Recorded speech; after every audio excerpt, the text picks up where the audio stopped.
right, I'll share my screen.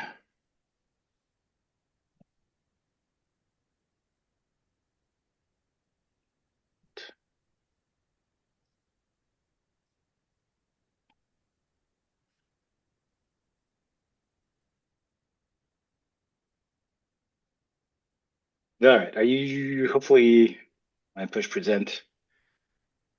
Do you see the notes or the presentation? Presentation. Okay, beautiful. Thank you for thank you for confirming. All right, well, thanks again, everybody, for being here. Glad that you are with us for the spring 2026 season of the Seattle Bird Collision Monitoring Project. I'm Josh. I'm the conservation director at Birds Connect Seattle and have been managing this project since the start back in 2021.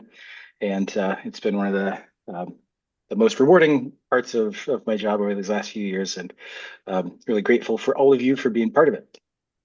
The goal for tonight is to orient you to the project and to volunteering with Birds Connect Seattle in case you are new in a volunteer role with our organization. We are going to do a bit of a deeper dive on what it actually means to conduct bird collision surveys, define some of the data terms that we'll be using so that we're all collecting consistent evidence or consistent data, what to do if we actually find dead or injured birds, aka processing evidence, and share some tips and tricks for effective searching. We'll go over the next steps and important dates for the spring season.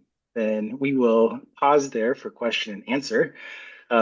If you are a study route volunteer and not monitoring from home, then that will be the end of the orientation for you. If you are an at-home volunteer, there is an additional section and instructions for how to complete the home and yard characteristics survey that helps us understand what type of building that you are studying. So we'll try to get through that as quickly as possible.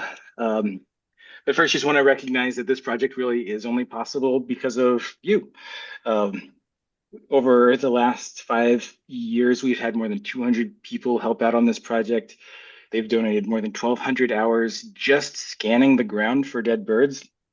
That doesn't include the time that folks have spent with me, us in meetings like this, or commute times between study sites. So the actual generosity and gift of time that folks have given is much larger than that. And the project wouldn't work otherwise. So I'm really grateful for everybody being willing to help out. It means a lot to us, and it is I think helping drive some important change in terms of understanding the scale of bird window collisions locally and communicating the need for policies that address that. We're not going to go into any detail tonight about general volunteer resources, but I am going to send a follow-up email tomorrow that has links to the Birds Connect Seattle Code of Conduct. Excuse me. There's nothing in that I'm sure would be of any surprise. Just behave considerately and respectfully. So nothing too uh, notable there. I do also want to make sure that everybody knows about our grievance reporting policy. That should, instead of search time, it should say grievance reporting policy. If you experience harassment or feel unsafe or need somebody to talk to or have an organizational complaint, feel free to get in touch with me or other project staff. If you don't feel comfortable getting in touch with me, we do have this anonymous online grievance reporting tool. So I'll make sure that everybody has a link to that. And I also want to make sure that you all are familiar with how to locate the collision monitor, that SBCMP, we call it Seattle Bird Collision Monitoring Project specific resources. The first place to start is always going to be our project webpage. And I'm just going to go over there now. So if you open a browser and just search for Seattle Bird Collision Monitoring Project, whatever search engine you use is going to be better than mine, but hopefully it still returns a good result, and it does. So this is our project page on the Birds Connect Seattle website. And what I want to make sure that you all are aware of is this volunteer resources box in the right-hand corner. Now on mobile, you might have to scroll down a bit to find it, but here are links to everything that you'll need for completing your surveys and resources in case you have any questions. So first and foremost, the online data entry form. After you conduct a survey, you are going to add your data into this online form, so you can access that just through this link on the web page. If you do find a dead or injured bird, there's a separate form. It's inconvenient, but the quirk of the particular survey system we use, it cannot accept two pieces of geographical information on the same survey, and we need two pieces of geographical information. So we have two surveys, unfortunately. Uh, Thankfully, most often we don't find birds, so you'll only have to fill out one form. But if you do find a dead or injured bird, there's a separate form called the collision evidence reporting form. You can access that form through our project webpage. If you are monitoring from home and are filling out or looking for your home and yard characteristic survey, that's also linked here. And there are additional resources. So if you would like paper data sheets, you can access the PDF for the paper data sheets and print that if that's something that you'd like. If you would like oops, looks like I'm going to have to relink that. I will relink the specimen information form. We'll talk more about that. I also point out that the volunteer handbook is linked here. And this is a comprehensive document that makes the project sound a lot more complicated than it is, but it is detailed. And if you have any questions about what exactly do we mean by overcast conditions, or what does a decay level of active mean, you can search here in these contents. So for example, if you are wondering, where's the weather section? Scroll through. Well, anyway, I'm gonna find things conveniently here, but this is a detailed document. Please do familiarize yourself with it. I'll make sure everybody gets a link to that in a follow-up email tomorrow too. But detailed instructions on how to complete the online data sheets, what all the different definitions are for our data fields, and what to do protocols for collecting dead or injured birds, handling injured birds, and so on. So it's a great resource, and just want to make sure everybody has access to that. There are some reports from previous seasons here that folks might find interesting if they want to check out what we found from previous seasons. I will let you all explore that at your leisure. But just key point here is Seattle Bird Collision Monitoring Project web page is your first stop for accessing, finding resources, and links to the online data entry forms. We're also going to be, you will all be invited to a Slack channel for, oh, Caitlin, I see your hand up. Yeah, thanks, Josh. I just noticed I clicked on the online data entry form, not the collision one, the regular one, Uh, and it prompts me to sign into ArcGIS. ooh, okay. So I don't I've know if that's a permission thing that needs to be enabled. I don't know if other people are experiencing that, but that's what I see. Yeah, I just had to update our online survey form. Invariably, I get that wrong. So I will make that update and make sure that everybody can submit forms after this call. Thanks for letting me know, Caitlin. Yeah, no worries. Thanks so much. Was saying that we'll be setting up a Slack channel for the spring 2026 season of this project.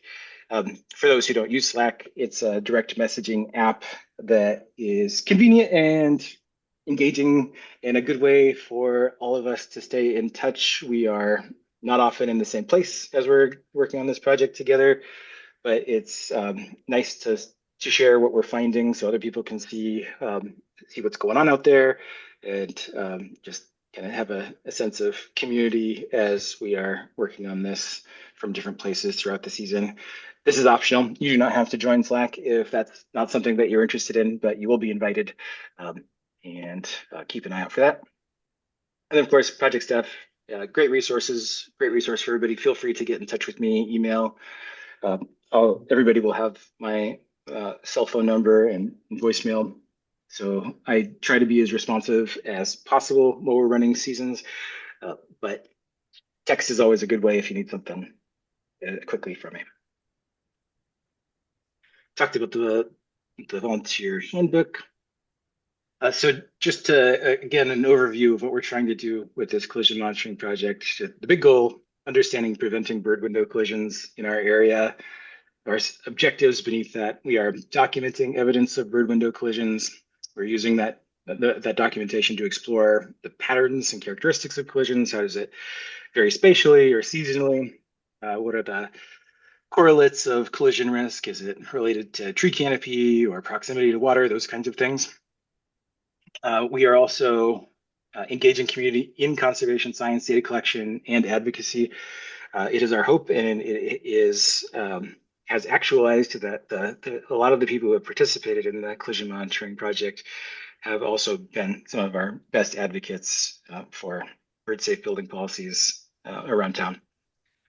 And where possible, where we do identify collision hotspots, we hope to be able to work with building managers to mitigate that risk when that's possible, and have had some success with that at the Seattle Asian Art Museum, and slow progress with Seattle University, but progress still. The collision monitoring project uses a standardized survey protocol that is used by researchers across the continent, or over the continent. Surveys are repeated at regular intervals. We try to complete them at an interval of approximately 24 hours, but that is not hard and fast. But we do document the time between our survey intervals.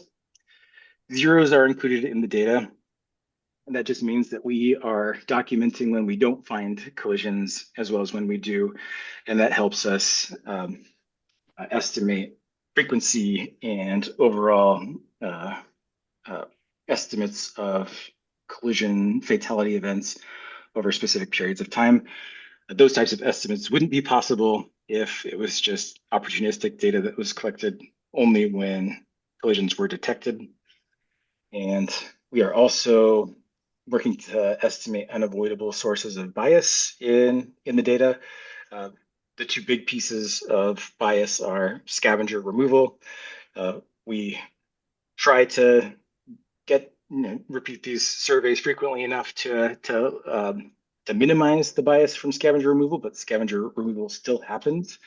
And how much is that affecting our understanding of collision rates? And then the other big source of bias is searcher efficiency. We are not great overall, generally, at detecting tiny little non-moving, cryptically patterned tiny bodies in dirt. And when carcasses are present, what is the likelihood that we actually detect it? And we've been running some trials on that, and we found that about 60% of the time, our volunteers are able to detect carcasses when they're present, which actually isn't bad. But that's an important figure to know, because otherwise we would be underestimating the reality of collision events in Seattle. For overview, I shared this a slide like this at the prospective volunteer information session. Again, describing this always makes it sound more complicated than it is, but it's very simple in concept. We are just searching around the perimeter of buildings, focusing our search on an area that's 6 feet out from the building wall. We can work with a partner or solo. We first search in one direction around the building, and then when we've reached where we started or where we're ending, then we turn around and we search in the other direction.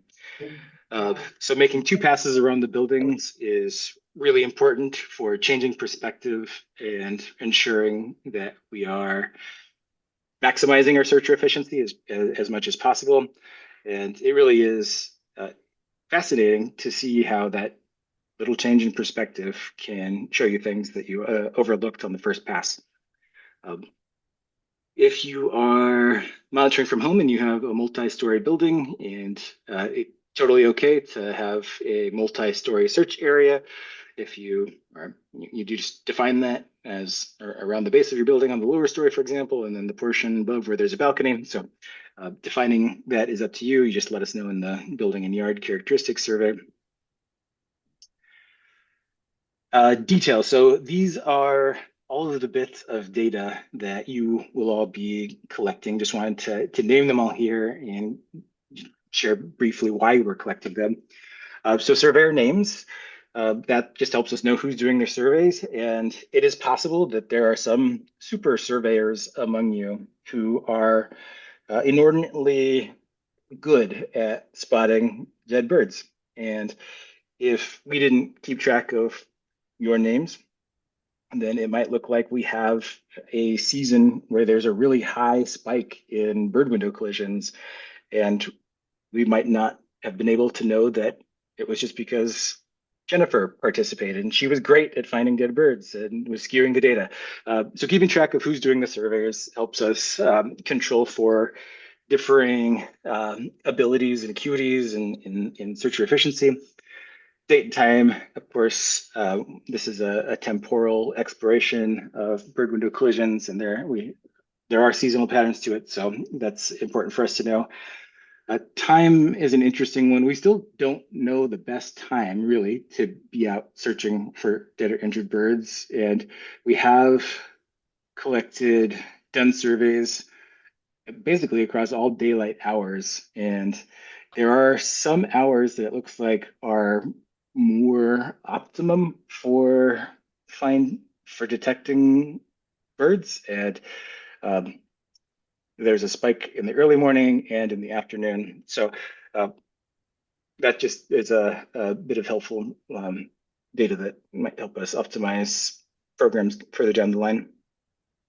Weather possibly could influence collisions, but also if it's raining or overcast, then light levels might be lower, and that might impact how well we're able to see and detect things. So weather, precipitation, wind might be influencing collisions, but it's most likely influencing us. Start time and end time, that's important for us just to know the duration of the survey. We suspect that the longer we look, the harder we look, the more likely we are to find something, but also noting the exact time to the hour and minute, and then we can also calculate the interval between surveys. Duration of all pauses. We try to complete surveys without pausing, but it is inevitable that somebody might stop you, ask you what you're doing, they're curious, or you need to take an important phone call. Totally okay, you can pause your survey, just note how many minutes that was that took you away from the work of scanning the ground, 1 minute, 2 minutes, whatever, so that we can subtract that from the overall search duration. And then were you able to complete a full survey? Occasionally, there might be reasons why you can't complete a full survey, like there's construction fencing up, or if you're at Yale University, a group of students is sitting in an area that otherwise you might be searching, or we're doing the convention center downtown.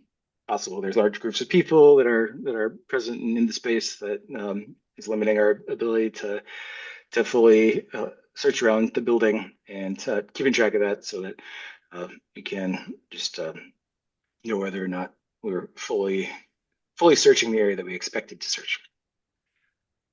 If we find collision evidence, we are tracking that by type, and that could be a fresh carcass or body parts or feather piles or dust prints on glass or a feather on glass.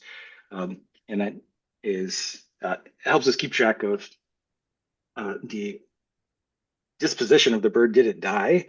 Do we actually have evidence that it died like a carcass, or is it less direct evidence like a feather on a window? And being able to distinguish between those is important for some of our discrete calculations of fatality. The status of the bird, again, dead or alive. Pass, which walk around the building? Was it your first pass around the building or second pass around the building? Did you detect the carcass? That's just interesting from a methodological perspective. And like, does it actually help us to be walking around twice? And yes, it does. Aspect, that is the compass direction that the wall that you found the carcass on is facing. I don't have a better word for this. That's what the aspect they call it in landscape ecology. So did you find this on a northern wall or an eastern wall or a southern wall? Some folks have suspected that collision events might be more frequent on north or south facing facades due to migration patterns. I don't think that's been borne out, but it's something that we keep track of. And then, of course, the geographic coordinates. Where precisely did you find the bird? That helps us get good information about spatially where is the risk. And at buildings, risk isn't distributed equally. And there can be some walls of the building where almost all of the collisions are happening, and despite a lot of windows on some other side. So it helps us understand where the actual risk is, even at the building level. And then for building characteristics, we do want to know how tall the buildings are, what the extent of glass surfaces is, how big of an area we're searching, and whether or not there are any bird attractants nearby, like bird feeders, baths. And then, is there anything about the windows that would make them potentially safer for birds?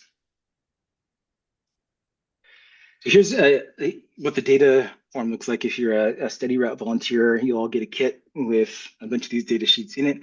If you're an at-home volunteer, you don't necessarily feel free to print these, or you could just use a pad and paper or directly enter your data using the online form.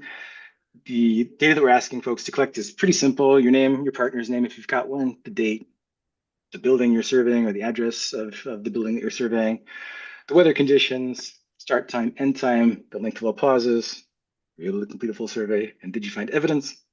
So basically, that's all the things that we just went over, and yeah, fairly simple. But we do need to define some of these terms. So for weather conditions, we have specific meteorological definitions here: clear sky condition less than a tenth of cloud coverage, overcast sky condition greater than 9/10 cloud coverage.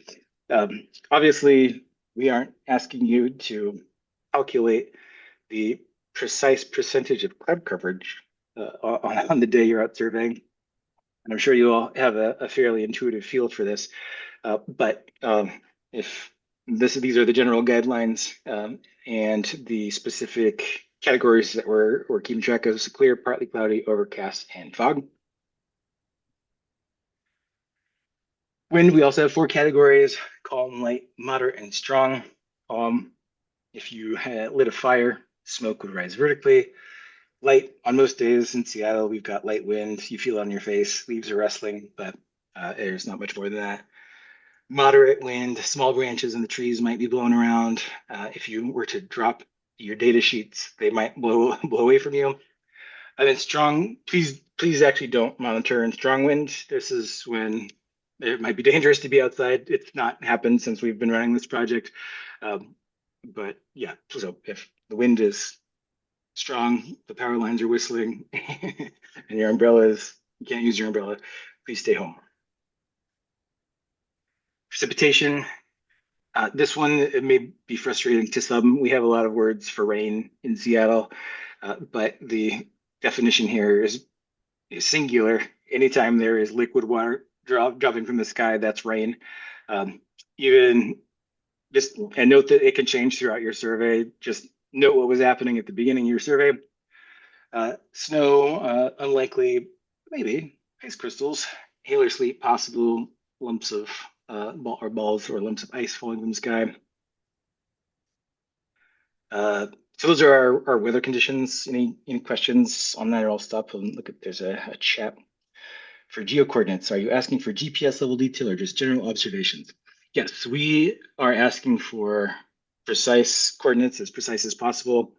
And when we look at the data form, there is a map that allows you to drop a pin exactly where you found the evidence, or I'll show you a way of getting latitude and longitude from Google Maps or other mapping services. But yes, it will be as precise as possible. Good question. Thanks, Will. Any other questions? Anybody this time? Okay. Thanks. We'll keep moving. All right, timing your survey. I don't love this slide, but I think what we are showing here is if you are using a mobile device, this is what your time entry prompt is going to look like: start time, end time. You'll be asked to submit a time to the hour and minute. I guess this is what it looks on mobile, sorry. So you can move your clock around and indicate the precise hour and minute that you're starting your survey. On your data sheet, there's a start and end time slot. Please note your hour and minute there.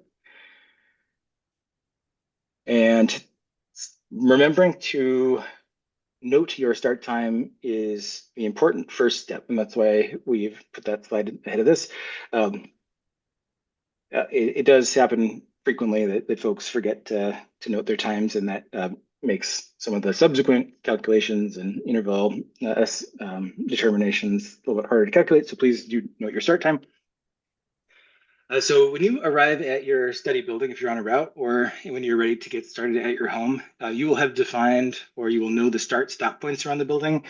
It is not all of our buildings we're able to completely walk around, and so in the instance when we were monitoring at the Bullitt Center in Capitol Hill, there's no alley between the building to the northeast of it, so we had two stop points on opposite sides of the building. And when volunteers would arrive at the first stop point, they would collect their pre-survey data, and that's the date, their names, the weather, and the start time. And then after they've noted the pre-survey data, they are going to begin their survey, and it just involves walking close to the building, searching the area 6 feet from the building perimeter. When they reach the other stop point, they turn around, and then they search in the opposite direction. And at this point, they've actually found evidence of a collision. And what we recommend is keeping this in mind. Don't stop your survey here, but keep in mind where the collision evidence is. Finish your survey, and then complete the remainder of your data sheet, and then go process the evidence. It is unlikely that the carcass or other material will be scattered or removed in the time it takes you to complete your survey. And this just helps keep things clean and efficient, and also just finishing one task before moving on to the next. That's a bit different if you find an injured bird. We do want to prioritize animal welfare and getting that bird secured, but we'll talk about that in a moment. So when you when you finish your survey, again, timing your survey, note your end time so that we know how long your search was and can calculate survey intervals. The rest of the data sheets, were you able to complete a full survey? If no, please describe that in the survey notes. So if it was a group of students that were blocking the eastern wall of the Senegal Center, that's helpful to know. Or if it was construction fencing around a portion of the north portion of the convention center, that's helpful to know. So just add some notes to help us understand what was missed in the note field there. That is just a yes, no radio button in the online data sheet. And then there's an option to submit final comments on the online data form, and that's where you would add your survey notes. And so we'll take a look at the online form in a minute together, just to get a feel for that. Okay, let's actually do that right now. So Caitlin had mentioned that the online data entry form might not be accepting submissions from people without the Birds Connect CL email address, but just wanted to work through it with you so that you see what it looks like. So when you click on the form, you just get a welcome message. Click next. Enter your survey shift information, so the date that you completed on, your name. Here's some fake names. What the type of survey was. Did you do this at home or was it a study route? When you select study route, we'll try the study route first. Click next, and then choose your study route: Seattle University, Seattle Convention Center, the Seattle Asian Art Museum. Say Seattle University. And then at Seattle University, there are multiple buildings. So which building was it? Senegal Center, the Casey Atrium Student Center. Note your weather. Note your start time. It pre-populates 9:30 a.m. or sometime. So make sure that you're checking that The AM PM field often is bothersome, so double check that you've selected the right option there. The end time, same situation. Make sure that you're selecting the right hour, minute, and AM or PM. Duration of pauses if you paused for a minute, put a 1 there. If you paused for 10 minutes, put a 10 there. What this is not your calculation of how long the survey took you. Sometimes folks will say, okay, I started at 12:30 and I ended at 12:33, so that was 3 minutes. That's not what we're asking here. We will do the calculation of your survey duration.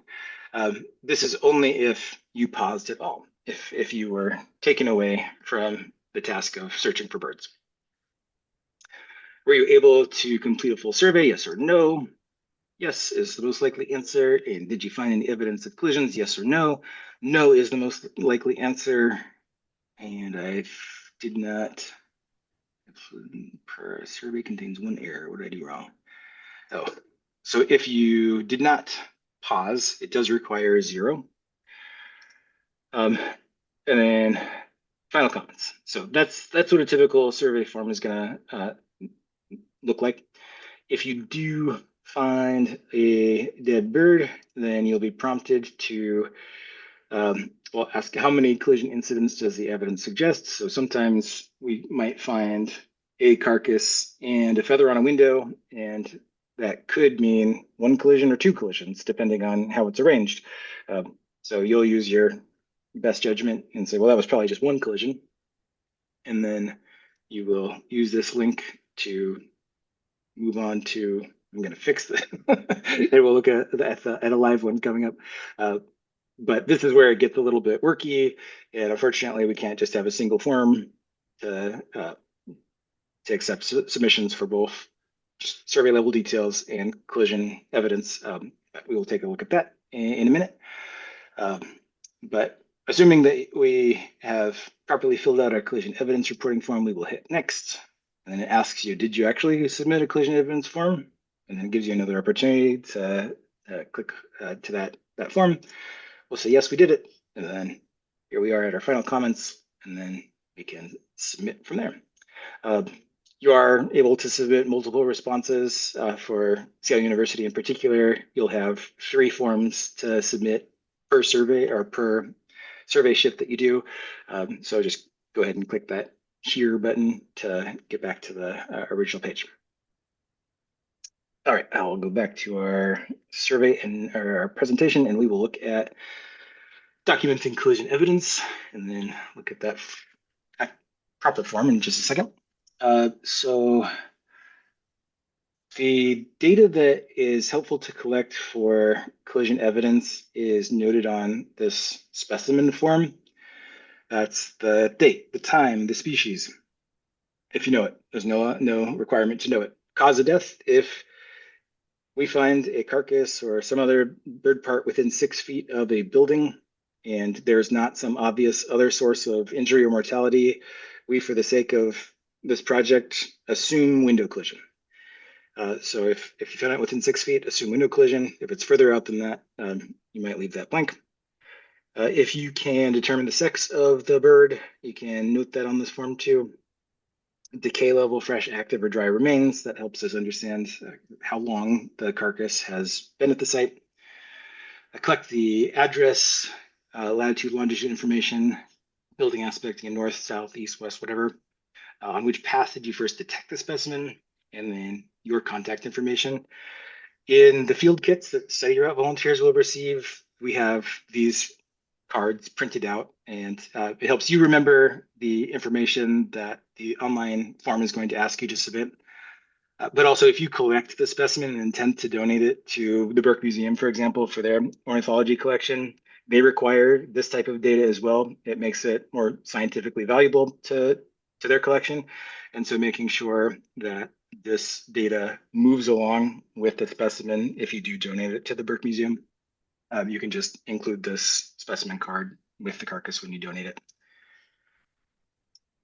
And so what is evidence of a collision? Of course, a dead bird. That's the most obvious one. A dead bird found within 6 feet of the study building. Here's a orange-crowned warbler that we found at Seattle University. 6 feet is where we focus our search effort. It's amazing how difficult it is to search 9 feet or 10 feet. So it is, researchers have determined that 6 feet is generally where collision victims will fall. But if you find a carcass that's 9 feet from your building or 7 feet, I would definitely document that. And just note in the notes field that it was a little bit further out from the study building than 6 feet. Birds move, and they are not often killed outright when they strike windows, so it is not impossible for them to have moved from where they originally landed. And so 6 feet is where we focus our search, but it is not a hard limit to what we will or will not document. Evidence is also an injured bird, of course, dead or injured bird within 6 feet of the building. Finding an injured bird is rare in our project. Of the 6,000 plus surveys we've done, we've had 3 people find an injured bird. So it is not something that I'm expecting most folks to have to deal with. But I do want to make sure that you all are prepared and the unlikely chance that you do. We'll talk about that a little bit more soon too. Bird parts or bird feather piles also count as evidence if they're within 6 feet of the study building.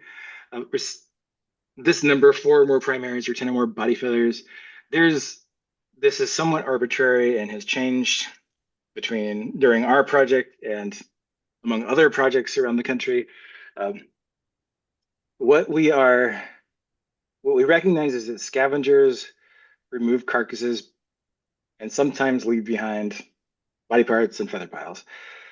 And so we want to make sure that we are documenting that where we find them, but also birds are constantly losing feathers and wind is moving them along and they aggregate in corners. And so what actually constitutes a concerning number of feathers? So I at this point tend to look for soft tissue or bone or something still attached to the feathers that would indicate that the bird was not having a good day and that it's not just a lost feather that got blown, a few lost feathers that got blown together. It's also important that the feathers be reasonably appear to be from the same bird. There, you might find a lot of pigeon feathers and a goose feather and a seagull feather, and it would be enough primaries to seem concerning. But if it's obvious that they are not from the same individual, then that's probably nothing to be too concerned about. So this pile here, this was actually hundreds of body feathers, and it's a tiny little clump, but all really tightly together, and they're that's kind of what a classic feather pile would look like with, like, say, a crow ripped out some breast feathers from a little bird or something. Yeah, so look for those types of things. We're also looking for things like feathers stuck to windows, and if this type of evidence is more common on some buildings than others, but if there's not a good reason why, like a spider web, for example, that a feather blew up to and got stuck to, if there's just like a feather that's stuck to a window, it's likely that a bird hit there, so that's important to note. Dust prints are also something that we keep an eye out for. Sometimes they are really obvious and show the full shape of the bird, like this shot here. Other times they are smeared and smudged. Sometimes we've noticed with pigeons probably in particular, there can be crop splatter where the contents of the crop is regurgitated from the force of the impact. Or it could be poop that also is ejected from the force of the impact. So keep an eye out for those types of things. My advice is to be conservative. If it's not convincing, or if it's marginal or hard to tell, um, you can let us know. I will probably exclude it from further analysis or calculations if it's not a really convincing um, bit of evidence. But it is important to let your fellow volunteers know, especially if you're on a study route, so that you can make sure that you're all aware that you're talking about and seeing the same things and avoid double counting if it does seem like a proper test print. For excuse me, for at-home volunteers, excuse me,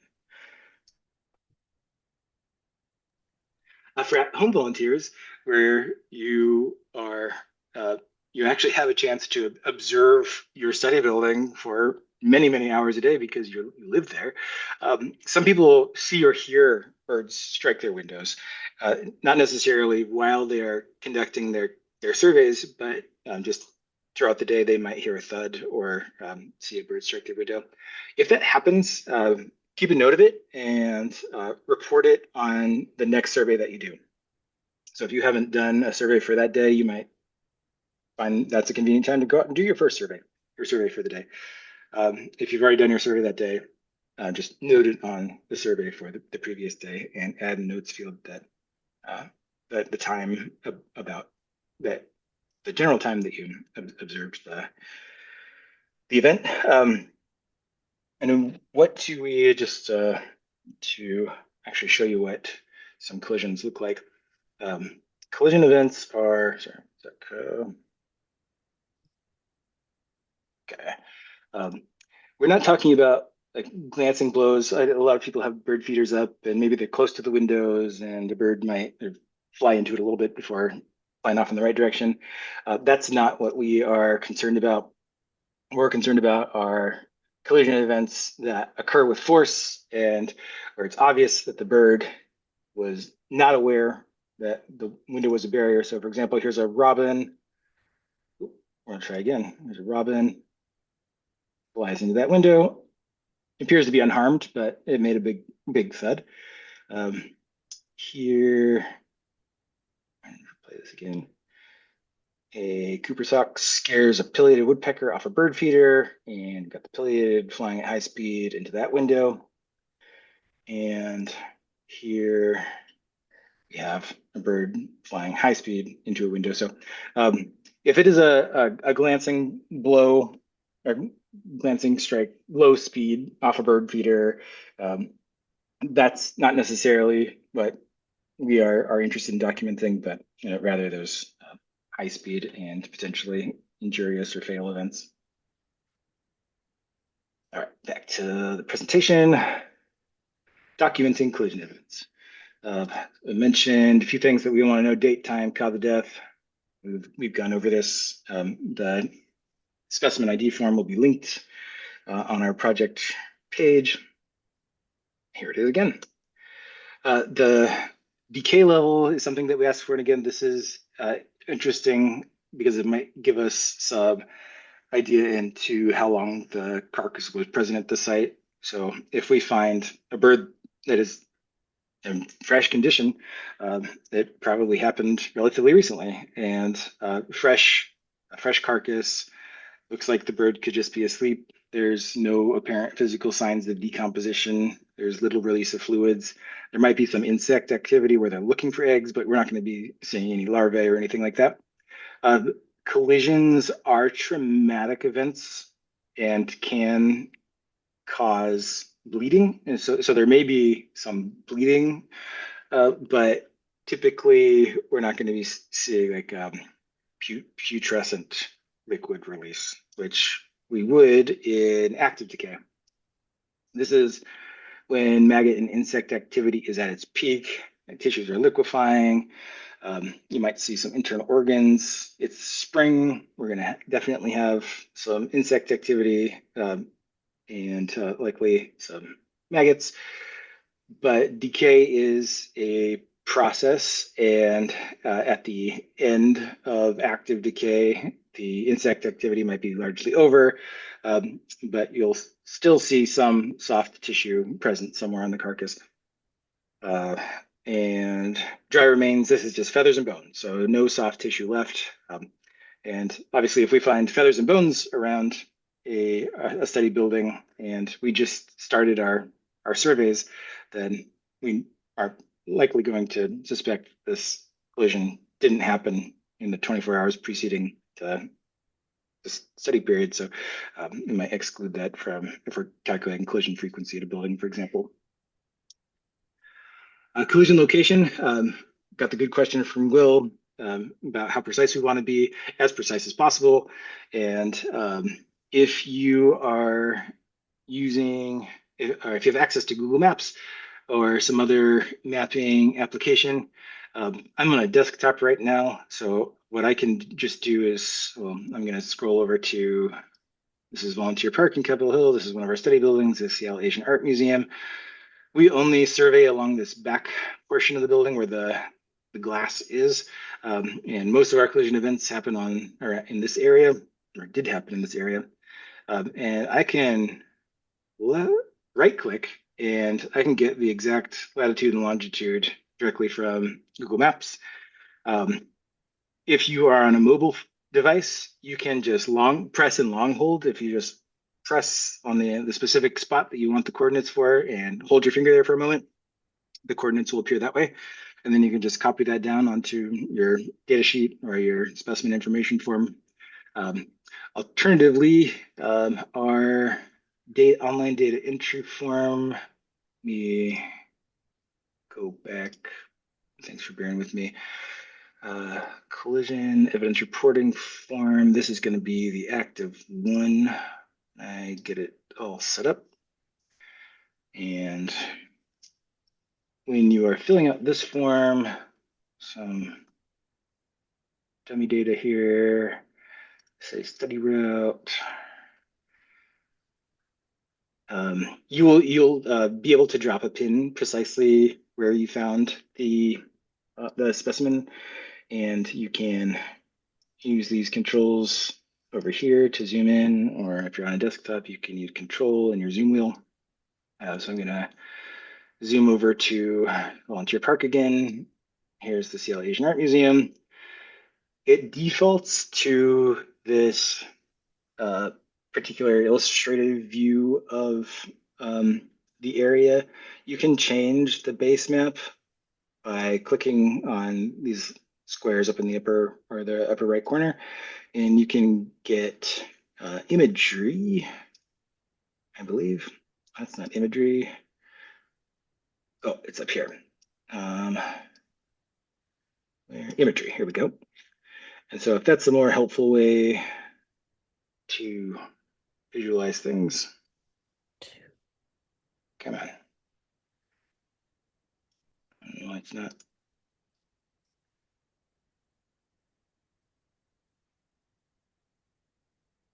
loading. Imagery. All right, there we go. So you can zoom in, and maybe you found it precisely at the corner here. Just click exactly.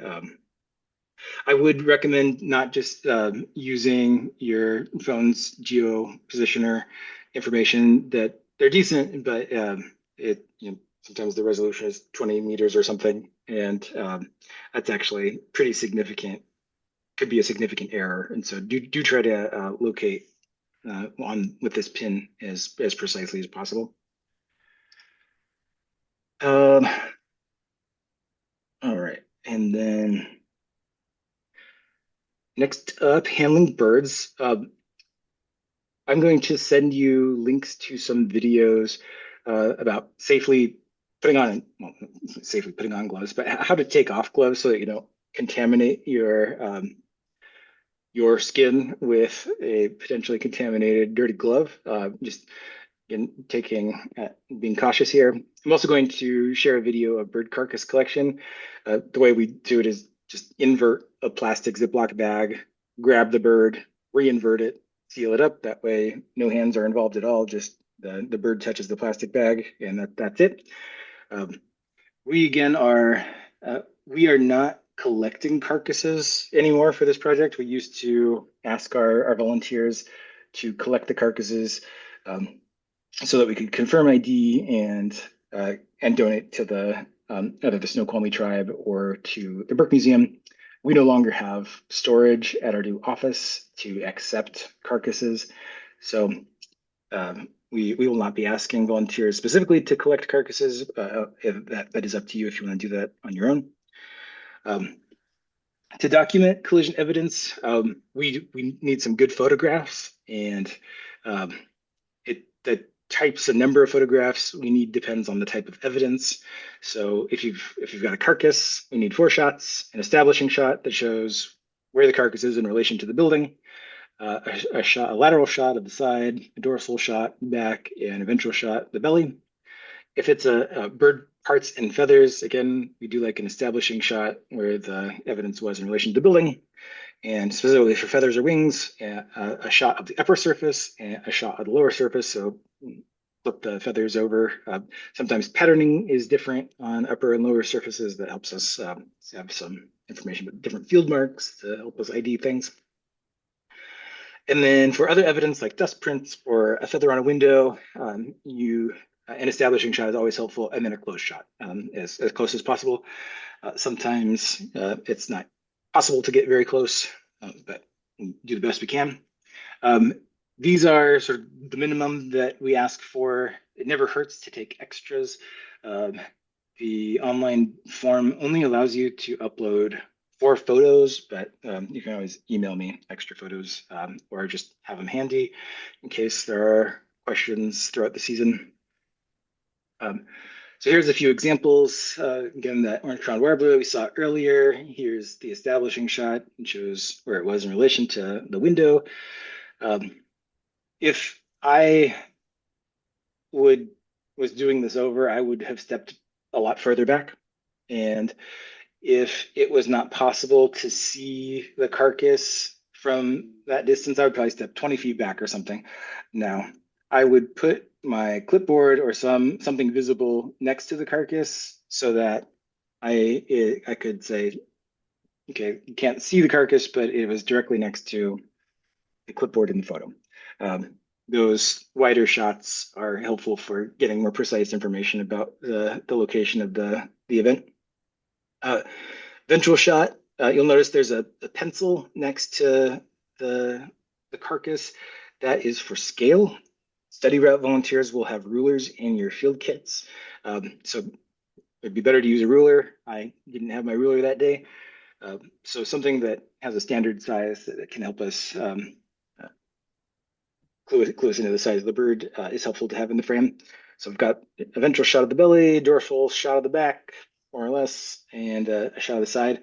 Birds are not always, they won't just sit where you place them. And they'll roll around. It was hard to get a shot of the back here. So you might have to hold it or somehow manipulate it into place.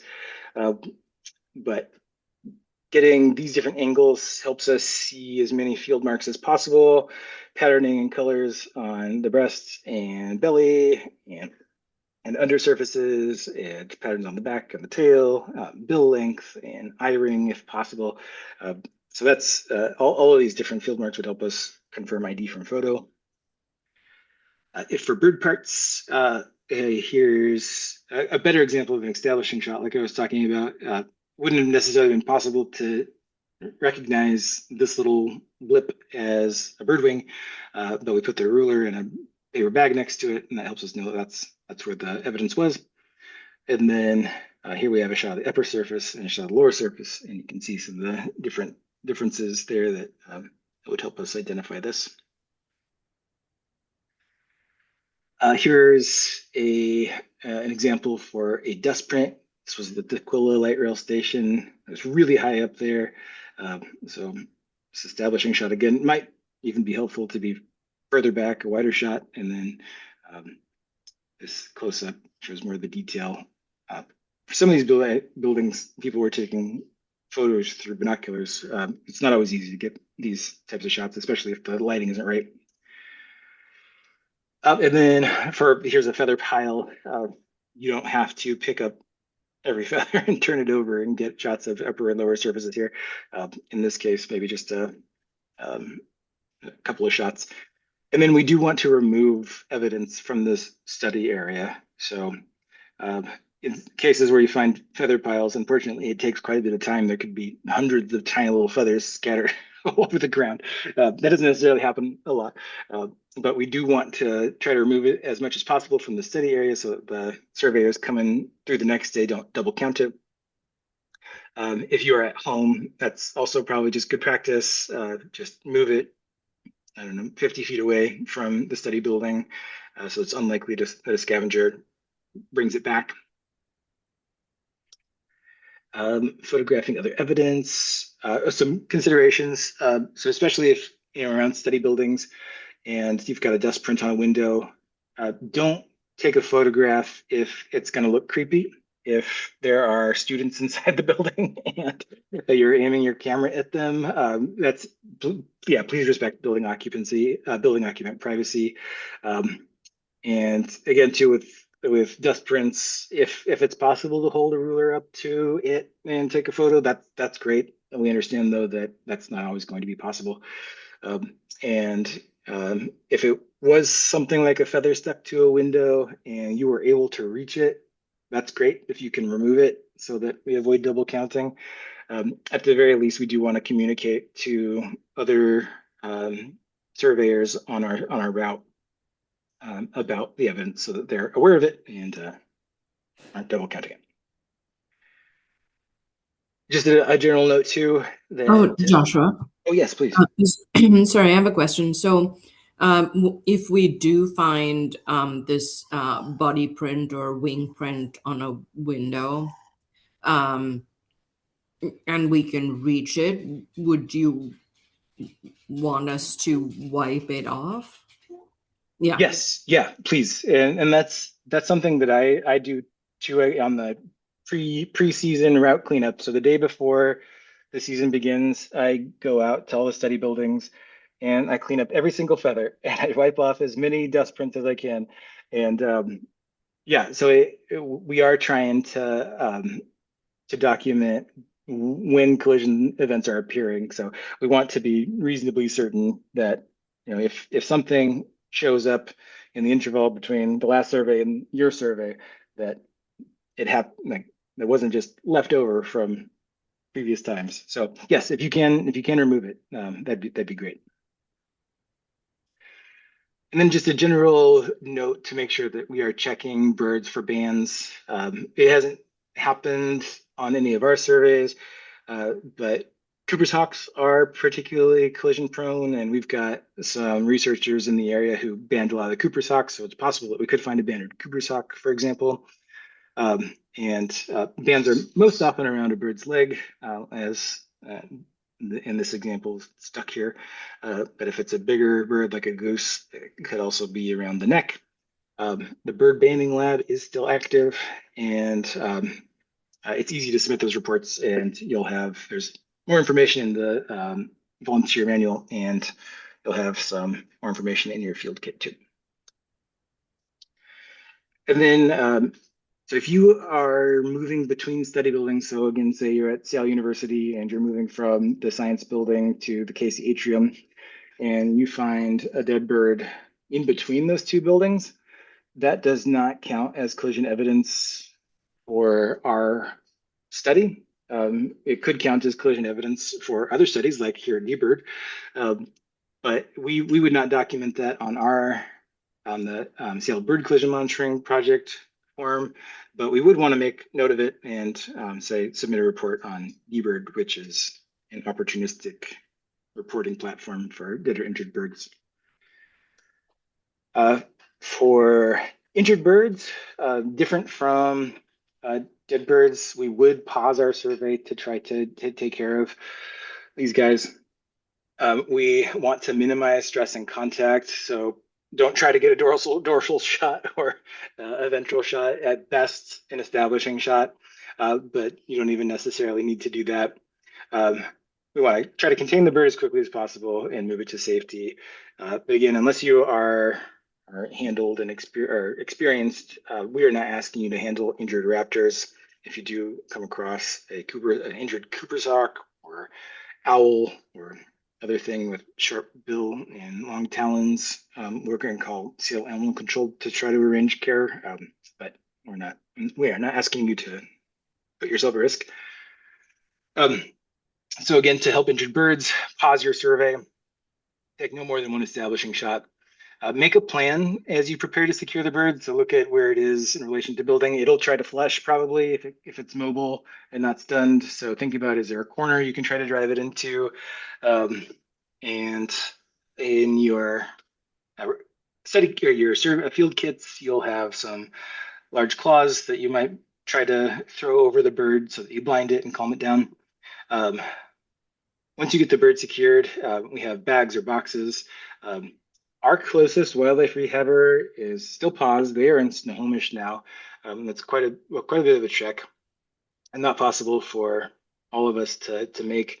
And so the general minimum guidance is, if we can keep it secured in a warm, quiet place, check it intermittently, open it outside to see if the bird will fly away every 15 minutes or so for a few hours. If it doesn't fly away after 4 hours, it is unlikely that the bird is going to survive, and then you might just place it back outside. But again, once you get it secured in a box or a bag, you can put it in a safe location and then resume your survey and finish that up. It is not an emergency stop everything and drive to pause type situation. Oz did used to recommend that any bird that we suspected of collision injury be taken to them. And I wish that we could. It's just not an option. We don't have a lot of wildlife rehabbers in our area. But again, this is a rare event. It's only happened 3 times. And as far as I know, all 3 flew off relatively quickly, except for maybe one that was taken to our volunteer's bathroom where it started flying around. And then if you do intend to take the injured bird to a wildlife rehabber, a specimen information form is also useful there. They need some information about where the bird came from and what possibly happened to it. So those forms can be useful in those instances too. I will, in my follow-up email tomorrow, share a video with a presentation that Raina Domek from PAWS gave to our group a few years ago. She does a great job explaining best practices for handling birds and how to hold them so that we're not injuring them more. And feel free to watch that if you're interested. But again, I'm not expecting folks to have to need these skills, but should you wish to learn, the resources are there.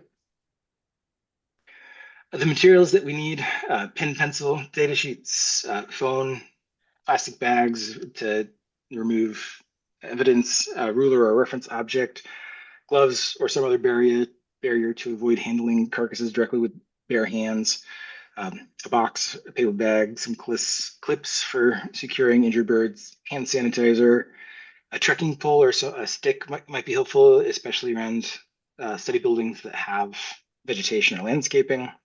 And binoculars can be helpful if there are buildings with multiple stories and windows where there might be dust prints to scan for.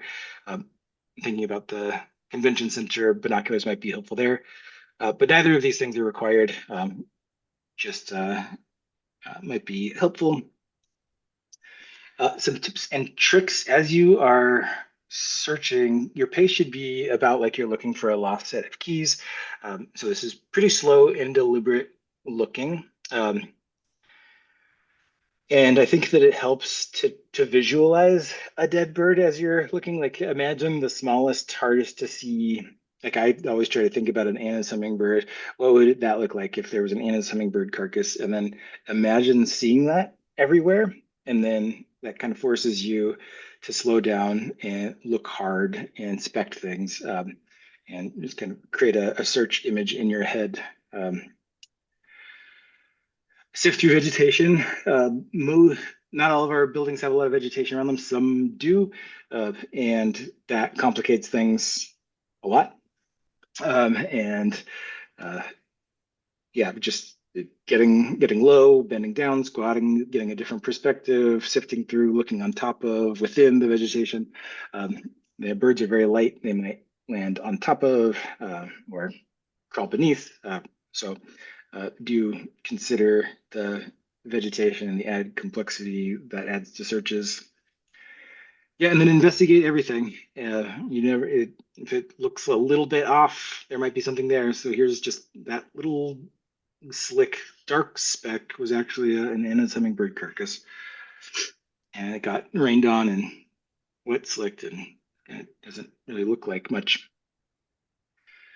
Don't forget to scan windows too to look for dust prints or feathers stuck to windows, for example. Again, reminder, if you're at home and you hear or see a collision after you're done surveying, count as evidence on the next day's survey. And please try to enter your data promptly after you finish your surveys. Entering that on the online data form as quickly as possible is really helpful. If the data doesn't come through, that is essentially as if we never did the survey. So we want to make sure that your effort is captured and respected. So prompt data entry helps that. Got the CL Asian Art Museum. Here's our schedule for that. Got good coverage there. I'll be doing some follow-up and partner introductions in the coming days. So University got good coverage there too. And downtown, mostly filled a couple days. We're still looking for a few volunteers, but all is looking good. And again, be doing some partner introductions in the coming days. Important dates. So this Saturday are the on-site trainings for study route volunteers at CL University. We'll be meeting at 10 o'clock at the Senegal Center. That's right off 12th Avenue. I'll send exact meetup locations in a follow-up email tomorrow and a reminder email to everybody on Friday. I'm expecting that to take about an hour, so we plan to be there from 10 to 11. For CL Asian Art Museum, the on-site training begins on April 4th, Saturday, April 4th. That'll be noon to 1. And downtown folks will be meeting from 10 to 11 at they'll meet up at the Birds Connect Seattle office and then walk over to the convention center to practice the protocol and learn the route. The first day of monitoring actually begins on Wednesday, April 15th. So we've got an extra bit of time here before monitoring actually begins. The season ends, last day to monitor is May 19th. And so that's a note for at-home monitors who we ask to do at least a week of surveys. The last day that you could start your week of monitoring is May 23rd. And then we'll be doing a season end report out and volunteer social on Saturday, June 27th. So we'll crunch some numbers and generate some stats and report back to all our volunteers about what we found on the season, over the season on June 27th. So next steps, I'm going to send a volunteer or a follow-up email tomorrow that'll have a link to join the Slack channel. If you're a study route volunteer, please attend your on-site training or this Saturday or make other arrangements with me to get an alternate training. Coordinate with your survey partner if you've got one, and then start surveying on your assigned day of the week as soon as we hit the April 15th. And of course, share your findings on Slack or email me if you don't want to use Slack. All right, I'm going to stop there for a moment and check to see if there are any questions, because this is the end of the orientation for study route volunteers. I see a question from Jennifer for at-home observations. If there's a collision, but the bird survives and flies away, still report. Yes, if it was a collision that was fast enough to have made a thud and you noticed it, please do record it, and you can say that the bird was injured or unknown what happened. What's the actual downtown Seattle building site? It's the convention center. Is it the convention center? Yes, it is the new Seattle Convention Center Summit, they call it. So it's just a couple of blocks from the Birds Connect Seattle office. The route is the entire building. It's the first time that we've done this. Walking around it today took me about 25 minutes doing a collision survey. So going around twice would take about an hour. If it feels too onerous, let us know, and we will figure that out as we go through the season. If we do need to make other arrangements for on-site training because of time contact, what is the best way to contact you to make that happen? Send me an email, Ray. Happy to work something out with you. And my email, hopefully you all have it, but I'll drop it in the chat. Josh M at birdsconnectc.org. Eleni says, do we need to coordinate with our partners to survey at the same time together, or can we conduct separately? Ideally, you work together. That maximizes our searcher efficiency. Two eyes, four eyes, better than two. And it's also, I hope, more fun and gets you meeting new people and building community and making this more than just science. But if you prefer to survey solo and want to arrange alternating surveys with your partner, that is totally okay. Or if it just doesn't work for you to survey 1 week, your partner can certainly do it solo. So yeah, that is up to you, but my preference is for folks to try to coordinate and survey as a team. Caitlin asks, and what happens if we miss a survey date? I think I signed up for most weeks except one when I'll be out of town. Yes, I can see the dates when folks are unavailable, and we can look for substitute coverage, but if that's not possible, it's also not a huge deal analytically if we miss a survey here or there. The models that we use can account for that. So best if we have complete survey coverage throughout the season, it's best data, but if we miss a date here or there, not a problem.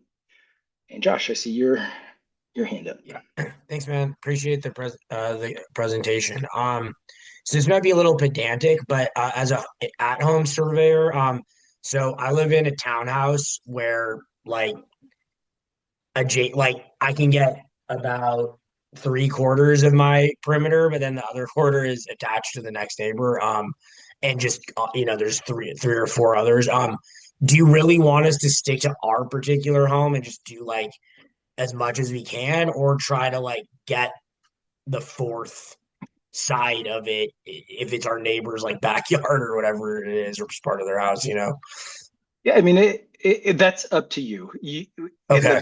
In the building and yard characteristics survey, you will upload photos of your search area. You will tell us how many steps it took you to walk around it, and you'll tell us your step length. So we'll have a sense of how long your search area is.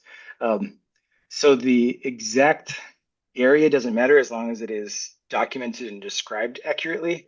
Okay. And it's best if we can survey larger areas for sure. That's interesting. Right, sure. Interesting. But if we don't want you to trespass, and if your neighbor's not on board, we respect that.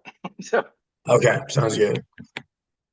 I see a question. So mentioned informing other surveyors of feathers or prints. How? That's what we use Slack for, and that's a great place just to note. No, I saw a feather stuck to the second story window at the science building today, and then you could share a photo. If you don't want to use Slack, you can email me or Hannah, my colleague and the other project manager, and we can add it to Slack. So that's typically the best way. Or we will also send weekly summary emails to everybody. So everybody does get the same weekly information, and we can share those photos then. And Pam, yes, yeah, did you say May 19th or 29th for the end of the season? 29th, May 29th, end of the season.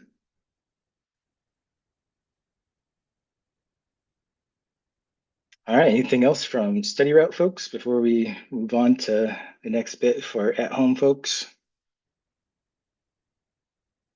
Okay, let's get back to it. I'll share my screen again.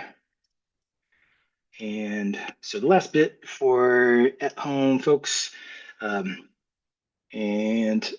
is the home and yard characteristics survey. So just want to make sure that we are defining the terms for the questions that you'll be asked. And the first thing is to describe your building. So you are going to enter the address of your building. It says the residential building you are monitoring. If it's not a residential building, that's okay too. You can just enter the address. And then you have three options to which best describes the residential building you're monitoring. Is it a detached home, attached home, or stacked housing? And for detached homes, these are single family residential homes. These are standalone structures that don't share walls with other homes. They are single buildings on a lot, or there might be other buildings on a lot, but it is a standalone structure. It might also be a detached accessory dwelling unit, so it might be a secondary housing unit on a lot, or it could be cottage housing where there's multiple houses on the lot and they're all oriented toward an open space. But key characteristic is that the walls are not shared between different homes. For attached homes, these are things like duplexes, triplexes, row houses, townhouses. So the individual units do share walls with each other, but individual units tend to be oriented horizontally. So there are multiple units over the lot that share walls. Stacked housing, that's apartments, sixplexes, eightplexes, and so on. So those are the different housing types that you'll be asked about. Choosing where to monitor. So like Josh had asked, for example, this house that's been surveyed, only this particular wall was accessible or interesting. And so the search area is just this green yellow bar here. And that's totally okay. It could just be a small area like this. It doesn't have to be the whole structure, just so long as that is being clearly described. Windows, you'll be asked about how many windows you'll be monitoring. And that can sometimes be a tricky question. So back to this photo, what is a window? Is a window a pane of glass, or is a window a hole in the wall? So where we landed is a hole in the wall. So if you imagined removing all of the glass from your windows or from your home, how many holes would there be? So in this case, 1 hole, 2, 3, 4, 5, 6, 7. So about 7 windows. And the next question that we also ask then is looking from the outside about how much of the wall space do those windows take up? So in this case you have 3 options, 25% or less, 25% to 50%, or 50% or more. And in this case, I think it's 25% or less. So I would answer 25% or less. This is your best estimate. Again, we're not asking you to do precise calculations of window extent. So your best estimation is all we're asking for here. But we do believe that collision risk is associated with extent of glass surfaces. So this is an important bit of data for us to have. You'll also be asked whether or not there are any features on the windows on the exterior surface that might make them bird friendly.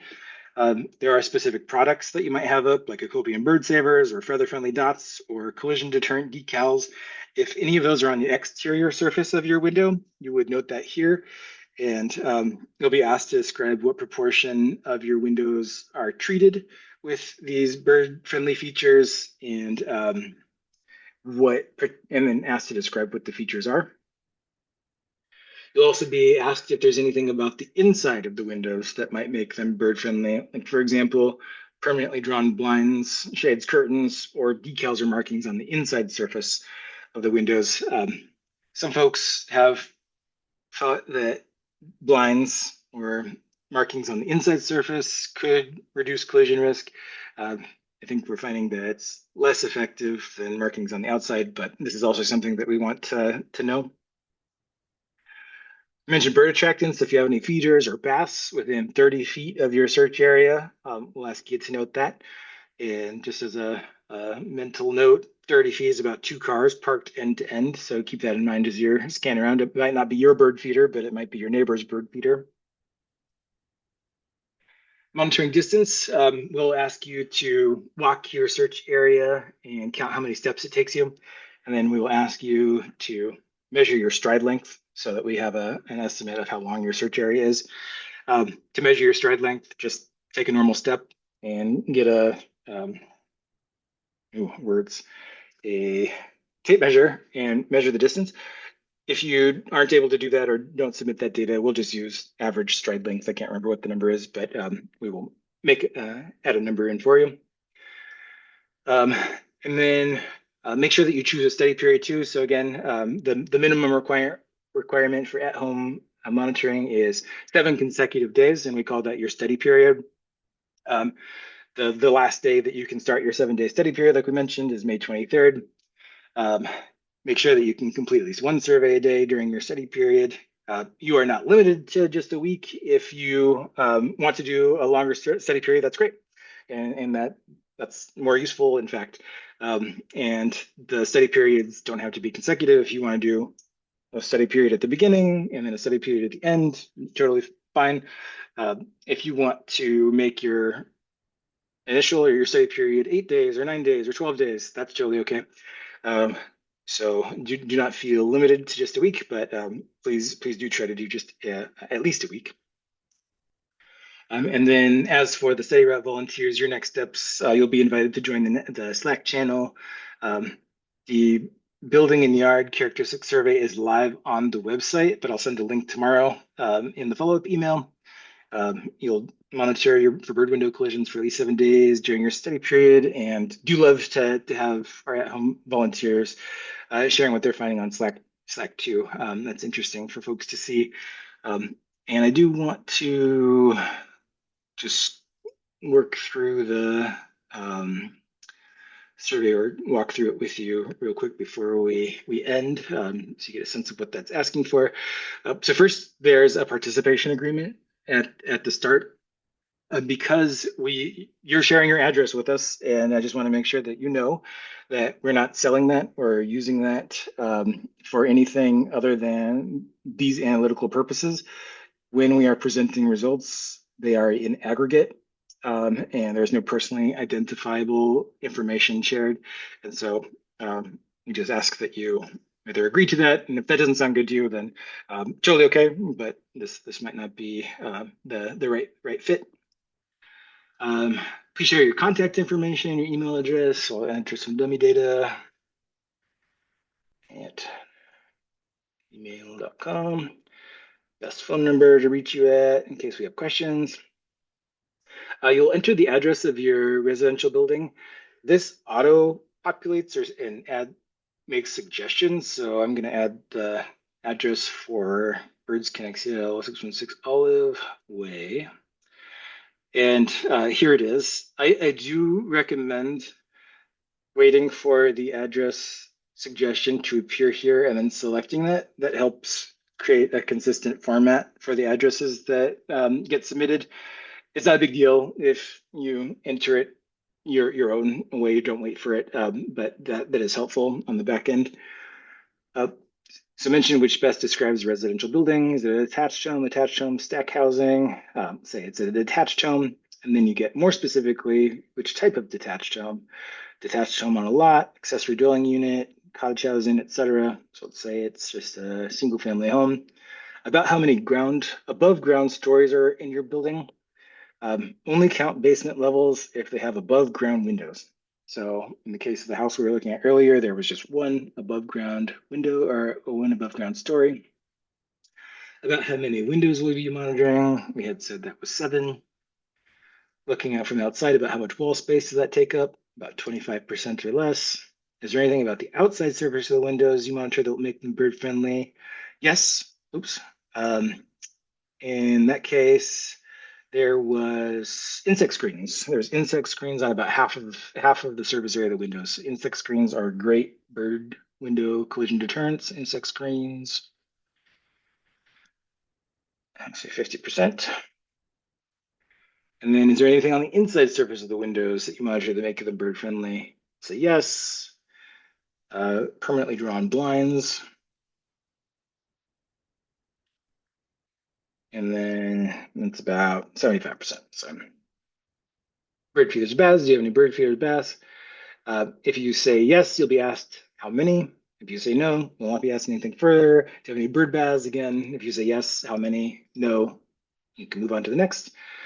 Approximately how many steps does it take you to walk the area you're monitoring one way? Let's say that's 58 steps. And what is your step length in inches? Let's say that's 33 inches.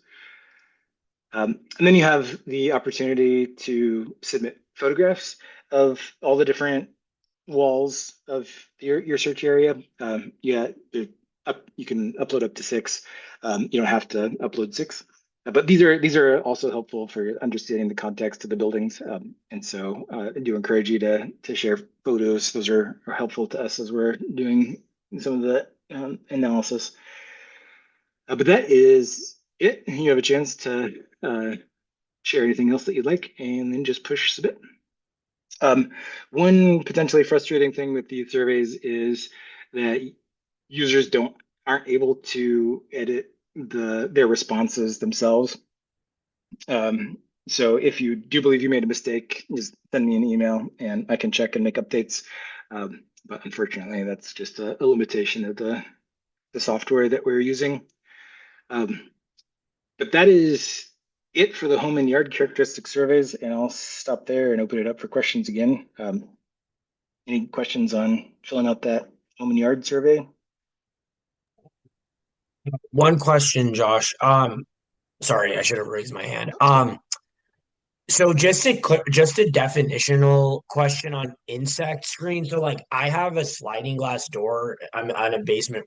My bedroom has a sliding glass door that leads to the backyard. There's a screen, like a sliding screen. Is that a different thing than an insect screen or same thing? No, yes, that's the same thing. Any kind of screen that both reduces the reflectivity of the glass in behind it, and also could be a buffer and absorb some of the momentum of the bird before it collides. That's why they're great collision deterrents. That's awesome. I'm gonna like make sure that I have it more, out. I don't know what the word is, like spread. Like I usually do, but I didn't realize that would do much at all to help collisions. Okay, that's good to know. Thanks. Yeah, and that's why some of the bird safe building policy design things that we can do to make building safer are so hopefully easy. Yeah, Just things like insect screens that we use anyway, just knowing that they reduce collisions and that's incorporating awesome. them Thank there. you. Yep. Anything else? I have a question. Sure, Claudia. If we have it's a detached house and then we also have a dadu, like should I just include both? Just do my circle around both or just do the house? I would choose one. Okay. Yep. Okay. Thanks. Thanks. Of course. Thank you.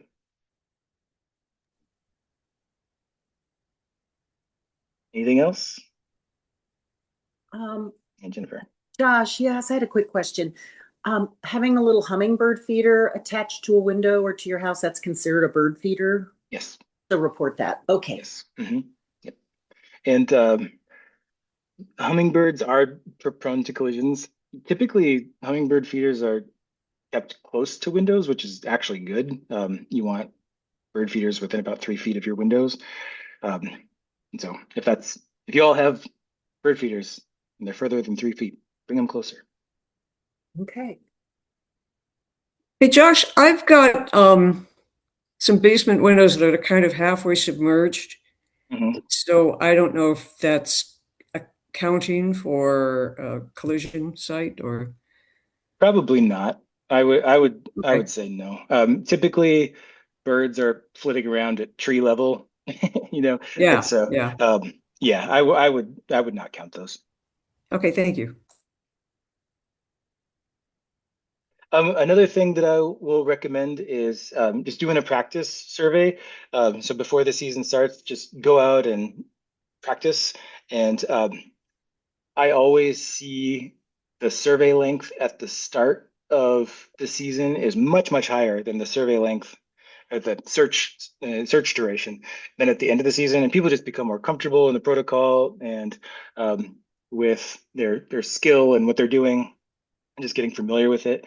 And so it does help to practice and work out the kinks before you actually get started, and just get a feel for what you're doing. And if you have any questions about what a window is or what percent surface area things are, I'm happy to ballpark things with you too. So yeah, send me an email.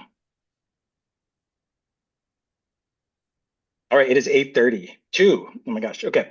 Well, unless there are other questions, I will propose that we adjourn here, and I will be in touch again tomorrow and again regularly throughout the season. But thanks again, everybody, for being here, and looking forward to working with you this season, and I'll be in touch. Thanks Thank a you. lot. Thank Bye you so all. much. Bye. Bye.